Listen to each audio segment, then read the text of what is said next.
Friends, welcome to Living Stone Classes. मैं हूं अंजना। आज हम यहाँ पर उत्तर प्रदेश की जलवायु और उसकी मृदा के बारे में पढ़ने वाले हैं।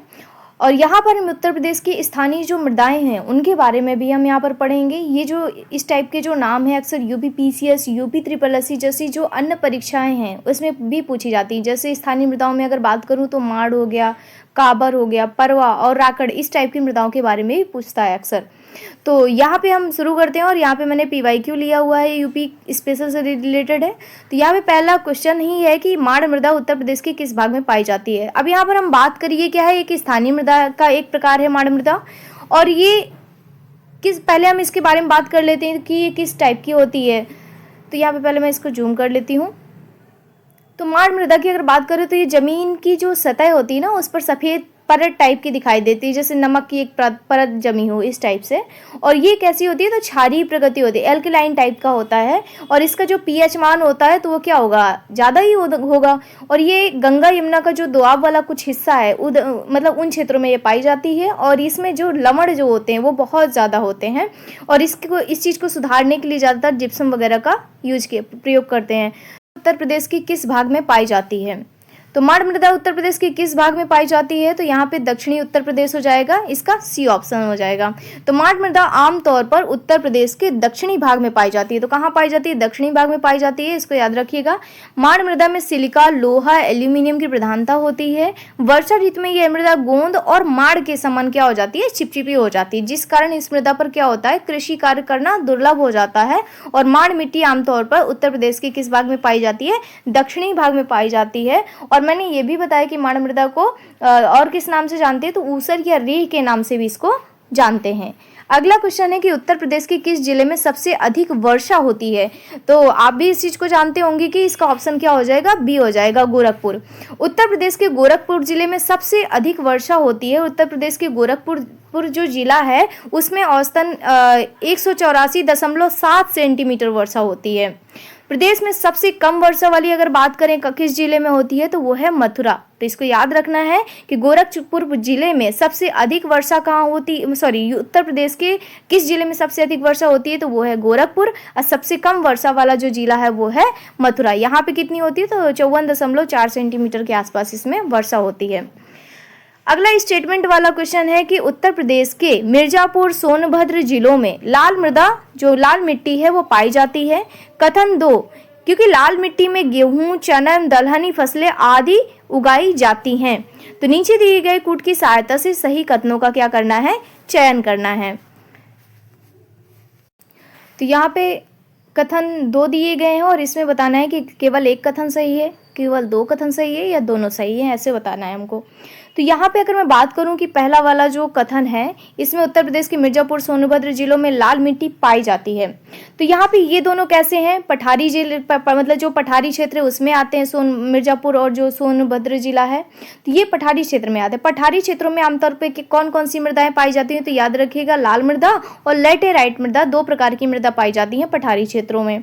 अगला है कि लाल मिट्टी में गेहूं, चना और दलहनी फसलें आदि उगाई जाती हैं। तो लाल मिट्टी बहुत ज़्यादा उपजाऊ नहीं होती है। पहली बात, लाल मिट्टी बहुत ज़्यादा उपजाऊ नहीं होती है, लेकिन अगर इसमें खाद और उर्वरक और गेहूं, चना ये सब डालते हैं तो गेहूं, चना और दालें जो हैं इस टाइप की ये फसलें उगाई जा सकती हैं। तो इसलिए कह रहे हैं कौन सा कथन सही है, तो इसमें सी ऑप्शन हो जाएगा, इसके दोनों कथन आपके सही हो जाएंगे। तो मैंने क्या बताया कि यहाँ पे जो पठारी क्षेत्र है ये मिर्जापुर, सोनभद्र वाला, तो इसमें आमतौर पर लाल और लेटेराइट टाइप की मिट्टी पाई जाएगी। और दूसरे इसमें कि अगर हम खाद उर्वरक वगैरह का प्रयोग करते हैं तो यहाँ पे गेहूं, चना और दलहनी फसलें भी उगाई जा सकती हैं। तो इसके दोनों कथन आपके सही हो जाएंगे। उत्तर प्रदेश के मिर्जापुर जिले में लाल मिट्टी पाई जाती है। लाल मिट्टी में गेहूं, चना एवं दलहनी फसलें आदि उगाई जाती हैं। दोनों कथन आपके सही हैं।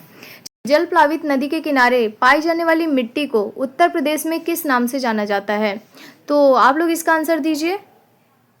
तो जल प्लावित नदी के किनारे पाई जाने वाली मिट्टी को उत्तर प्रदेश में किस नाम से जाना जाता है, तो आंसर इसका ए हो जाएगा। अगर हम यहाँ पे डूब मिट्टी की अगर बात करें तो ये जो होती है, ये चंबल वाला जो रीजन है, चंबल नदी का, यमुना नदी का और इटावा, औरैया और जालौन के आसपास पाई जाती है। ये सॉइल इरोजन के कारण बनी हुई मिट्टी होती है, जहाँ पर ज़मीनें जो होती हैं गहरी गहरी खाइयों में बदल जाती हैं और असमतल जो भूमि टाइप की है वो सब बना देती है। और कई बार इसे बीहड़ भूमि के नाम से भी जानते हैं। तो यहाँ पे हम देखते हैं, इसका सॉल्यूशन देख लेते हैं क्या कह रहा है कि जलप्लावित नदी के किनारे पाई जाने वाली मिट्टी को उत्तर प्रदेश में डो के नाम से जाना जाता है। साकड़ मृदा सामान्यतः ढालों में पर पाई जाती है और लाल भूरे रंग की दानेदार मृदा है और इस मृदा में जैव तत्व की कमी पाई जाती है। इतना ही बताया गया है, बाकी मैंने बता दिया है आपको। फिफ्थ है, उत्तर प्रदेश में मृदा अवनयन का मुख्य कारण है। तो उत्तर प्रदेश में मृदा अवनयन का मुख्य कारण कह रहा है मृदा अपरदन का, तो क्या होगा इसका? जलीय अपरदन होगा, ये ऑप्शन। तो प्रदेश में वायु अपरदन की अपेक्षा अगर बात करें तो जलीय अपरदन का प्रभाव जो है वो क्या है? ज़्यादा है। तो तराई क्षेत्रों में जल जमाव और बाढ़ के कारण अधिकांश मृदा अपरदन होता है। प्रदेश के आगरा, मथुरा, इटावा आदि जिले वायु अपरदन से अधिक प्रभावित हैं। तो अब याद रखिएगा कि यूपी के जो जिले हैं, ये वाले आगरा, इटावा, मथुरा, ये जो जिले हैं ये वायु अपरदन से ज़्यादा प्रभावित हैं। लेकिन यमुना चंबल नदी का जो अधिग्रहण क्षेत्र वाला जो एरिया है वो अवनलिका अपरदन से सबसे ज़्यादा प्रभावित है। उत्तर प्रदेश का इटावा जिला इसका प्रमुख उदाहरण है, तो इसको याद रखिएगा, ये फैक्ट के तौर पे हो गया आपका। सिक्स्थ है कि निम्नलिखित में से किस जिले में मार मृदा पाई जाती है। अब यहाँ पे बात करेंगे माड़ मृदा किस टाइप की होती है। तो यहाँ पे माड़ मृदा की बात की है तो माड़ मृदा जो होती है ना कि वो काली मिट्टी की तरह ही चिकनी होती है। तो इसमें सिलिकेट, लोहा, एल्यूमिनियम वगैरह तत्व पाए जाते हैं। और ये जो बुंदेलखंड वाला जो पश्चिमी या बुंदेलखंड वाला जो रीजन है, इधर खासकर जो झांसी और जालौन है, यहाँ पे भी मिलती है। तो अब यहाँ पे देख लेते हैं हम यहाँ पे इसकी व्याख्या कि माड़ या मार मृदा काली मिट्टी के समान ही चिकनी होती है। इसमें सिलिकेट, लोहा, एल्यूमिनियम जैसे तत्व पाए जाते हैं। मृदा के पश्चिमी सीमा से जो लगे कई जिले हैं वहाँ पे पाई जाती है और जिसमें झांसी तथा जालौन प्रमुख हैं। उत्तर प्रदेश में सर्वाधिक तापमान पाया जाता है, तो कहाँ पाया जाता है सबसे ज़्यादा तापमान? इसका आंसर बताइए। तो यूपी में जो सर्वाधिक तापमान पाया जाता है वो बुंदेलखंड रीजन में पाया जाता है। अब इसका कारण क्या है? क्योंकि बुंदेलखंड जो है कैसा है? तो पठारी क्षेत्र है। तो पठारी क्षेत्र है तो क्या होगा? यहाँ की जमीन कैसी है? मतलब चट्टानी टाइप की है, कड़ी है, तो ये क्या होगा? जल्दी गर्म हो जाएगा। और हम दूसरी बात करें तो यहाँ पे वनस्पतियाँ जो हैं वो कैसी हैं? वो बहुत कम पाई जाती हैं। तो इसमें क्या होगा? पेड़ पौधों की जो छाया है वो कम मिलती है और जिससे तापमान क्या है? बढ़ जाता है। वर्षा भी यहाँ पे बहुत कम होती है, तो इसीलिए गर्मी ज़्यादा महसूस होती है। और अगर चौथा में कारण की भी बात करूँ तो एक समुद्र से दूरी भी कही जा सकती है, जिससे क्या होता है कि यहाँ पे जो महाद्वीपीय प्रकार की जो जलवायु है, मतलब ये बहुत समुद्र से ज़्यादा दूर है, जिससे यहाँ पे महाद्वीपीय जलवायु पाई जाती है, जिससे गर्मी भी ज़्यादा होती है और सर्दी भी ज़्यादा होती है। तो यहाँ पे जो जिले जहाँ पे तापमान ज़्यादा रहता है, तो जैसे बांदा, झांसी, जालौन, हमीरपुर, चित्रकूट, तो ये सारे हैं। अगला यहाँ की व्याख्या देख लेते हैं इसकी कि उत्तर प्रदेश में सर्वाधिक जो तापमान है वो बुंदेलखंड क्षेत्र में पाया जाता है। ग्रीष्म ऋतु में इस क्षेत्र का तापमान अगर बात करें सबसे ज़्यादा कितना हो जाता है तो 40 से 45 डिग्री सेंटीग्रेड तक पहुंच जाता है, जो संपूर्ण राज्य भर में सर्वाधिक होता है। और इस क्षेत्र के अंतर्गत ललितपुर, झांसी, बांदा, हमीरपुर, महोबा, जालौन, चित्रकूट तथा इटावा जिले का दक्षिणी भाग शामिल है। अगला है कि प्रदेश में वायु मृदा अपरदन से सर्वाधिक प्रभावित क्षेत्र हैं, तो अभी हम ऊपर पढ़ चुके हैं इसके बारे में। तो यहाँ का जो पश्चिमी, जो यूपी का जो पश्चिमी वाला जो क्षेत्र है, जिसके अंतर्गत आगरा, मथुरा, अलीगढ़, एटा, फिरोजाबाद, हाथरस इस टाइप के जो ज़िले आते हैं, ये इससे ज़्यादा प्रभावित हैं, क्योंकि यहाँ पे जो वर्षा है वो कम होती है, वनस्पति क्या है? कम है, और मिट्टी जो अगर बात करें तो दोमट प्रकार की मिट्टी है, मतलब ढीली रेतीली टाइप की मिट्टी है, और हवाएँ क्या है? बहुत तेज चलती हैं। तो इसलिए यहाँ पे उत्तर प्रदेश में वायु अपरदन से सबसे ज़्यादा प्रभावित क्षेत्र कौन सा है? तो राज्य का पश्चिमी क्षेत्र है, जिसके अंतर्गत आगरा, मथुरा, इटावा आदि क्षेत्र आते हैं। उत्तर प्रदेश की जलवायु किस प्रकार की है? तो उष्णकटिबंधीय मानसूनी प्रकार की है। किस प्रकार की है? उष्णकटिबंधीय मानसूनी प्रकार की है।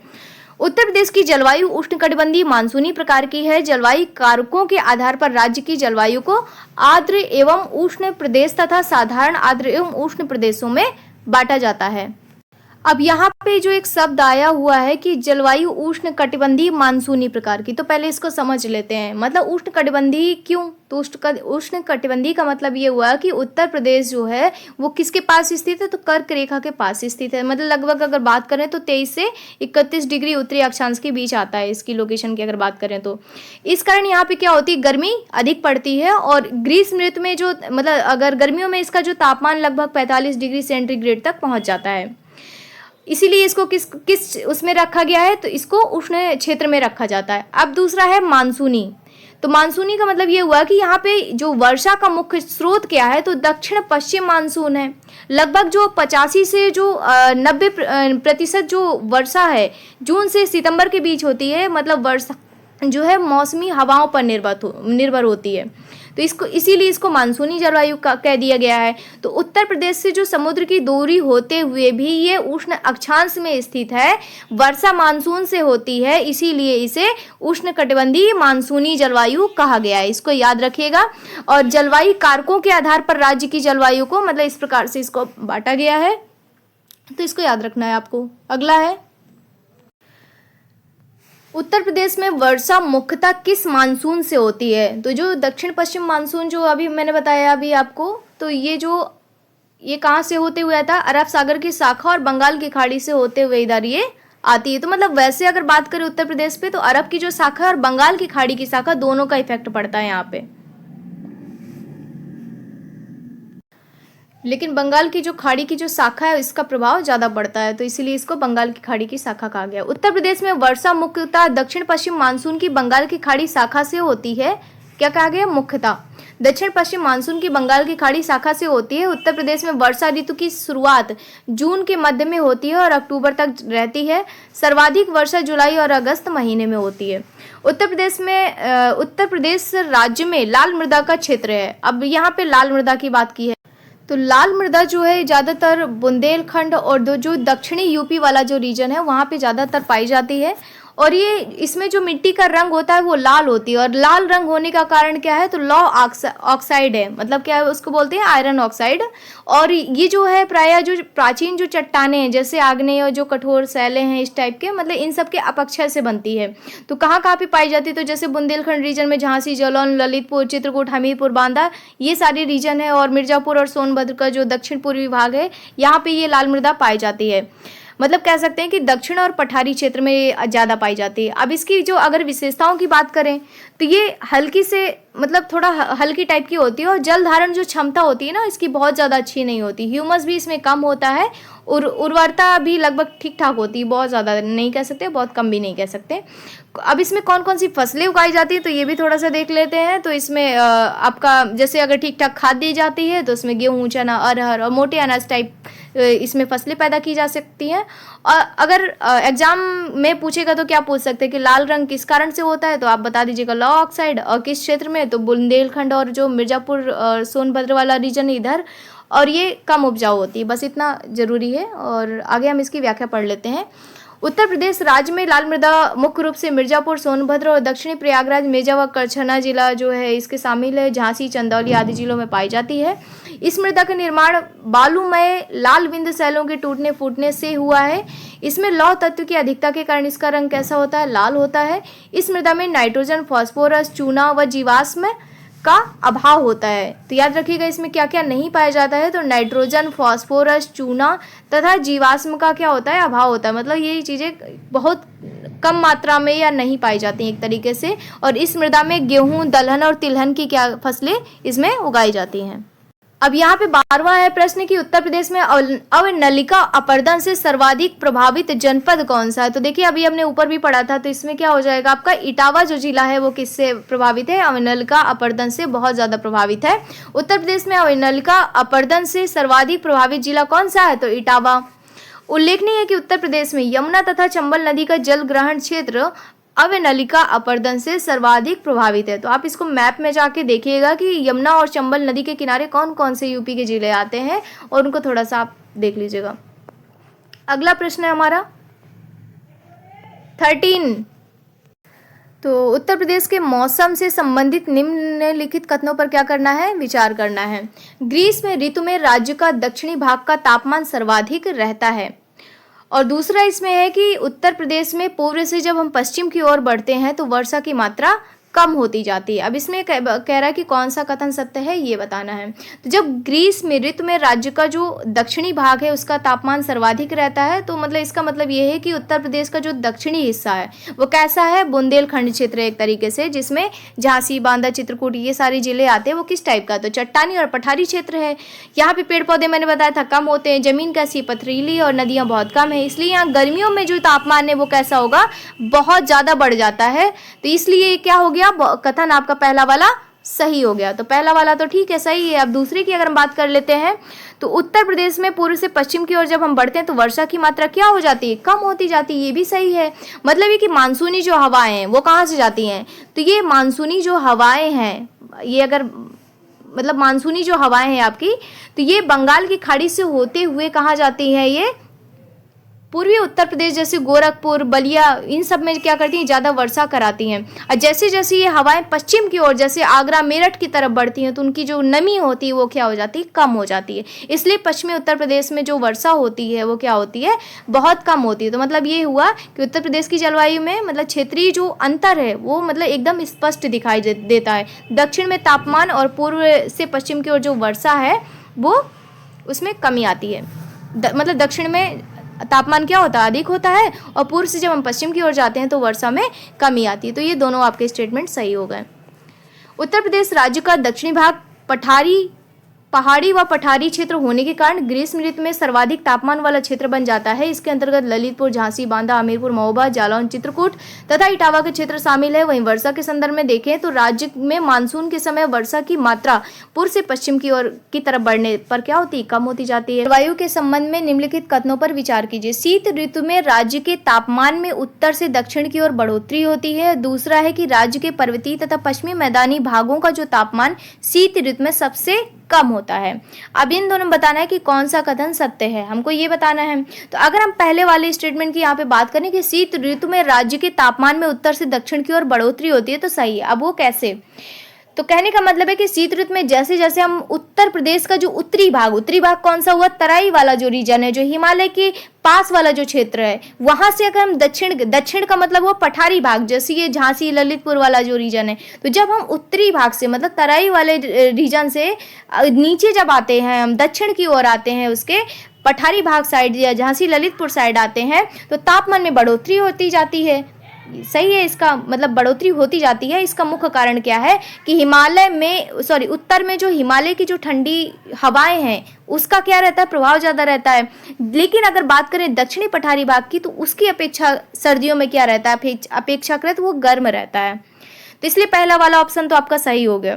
अगला सेकेंड ऑप्शन है कि राज्य के पर्वतीय तथा पश्चिमी मैदानी भागों का तापमान शीत ऋतु में सबसे कम होता है, तो ये भी आपका सही है। अब वो कैसे, तो राज्य का जो पर्वतीय मतलब उत्तरी जो किनारा है वो, और पश्चिमी मैदानी भाग शीत ऋतु में सबसे ज़्यादा ठंडे होते हैं, क्योंकि पश्चिमी भाग जो होता है वो उत्तराखंड की जो बर्फबारी वगैरह होती है और जो ठंडी हवाएं होती हैं उसका सीधा असर वहाँ पे पड़ता है, जिसकी वजह से वहाँ का टेम्परेचर क्या हो जाता है, सबसे कम हो जाता है। तो इसके ये दोनों ऑप्शन आपका सही होगा।